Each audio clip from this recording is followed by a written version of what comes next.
Ciao a tutti, eccoci oggi per la terza pillola di questo percorso. Parliamo oggi di come l'aspetto psicologico possa davvero influenzare enormemente la prestazione in apnea. Può fortemente limitarla se non siamo maturi o può essere invece un enorme punto di forza. Ma come si traduce la psicologia in fisiologia? Ci sono alcuni gesti che compiamo e che sappiamo di poter fare, per esempio sederci qua in una base solida, sicura, con i piedi a pochi centimetri dall'acqua. In questo momento non sto provando nessun tipo di ansia.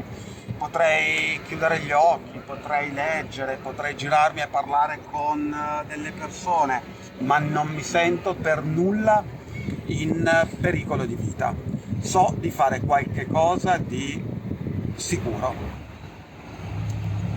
Ma allora perché, anche se sto semplicemente seduto, se è stabile, questo non si può muovere, perché non riesco a girare i piedi dall'altra parte di questo muro, senza sentirmi terribilmente a rischio della vita? Sì, forse questo fa la differenza, una differenza psicologica che però è tremendamente fisiologica.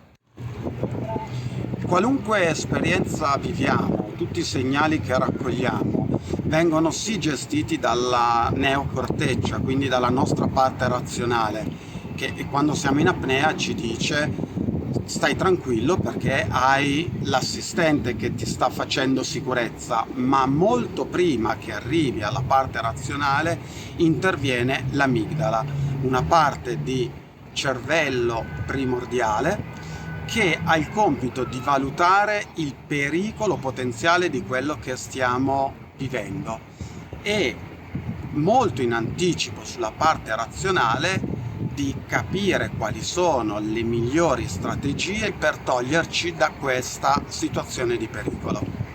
Come abbiamo visto, lo stesso gesto può avere due costi totalmente diversi.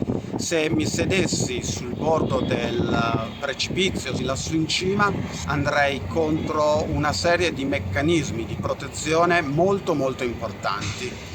Questo perché lo stesso gesto, fatto in una condizione valutata all'istinto di sopravvivenza come pericolosa, attiva tutta una serie di meccanismi che sono il contrario di quelli che attiviamo quando siamo in apnea.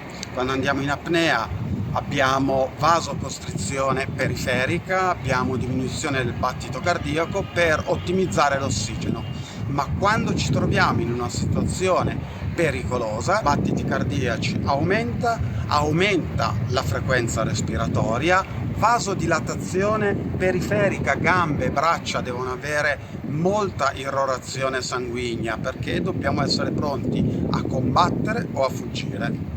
Quando siamo sott'acqua quello che accade è che a un certo punto, se non è maturo, se non è metabolizzato quello che stiamo facendo, il nostro consumo di ossigeno aumenta vertiginosamente, perché la stessa cosa che fino a un istante prima ci faceva sentire sicuri in una zona confortevole, da un certo punto in poi quello che facciamo diventa rischioso. E come possiamo fare quindi per andare oltre, per scardinare questo meccanismo mentale, emotivo?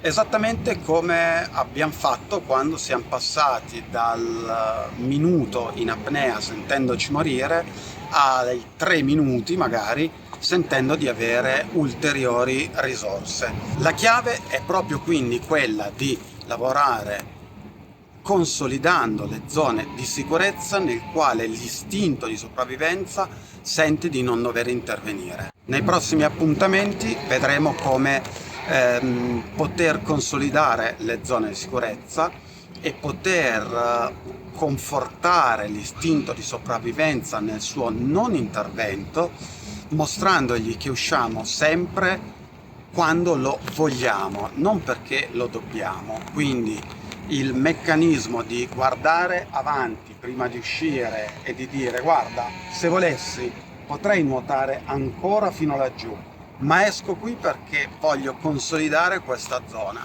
Avrà il potere di farci sentire seduti solamente a pochi centimetri dall'acqua e non invece sul bordo di un precipizio.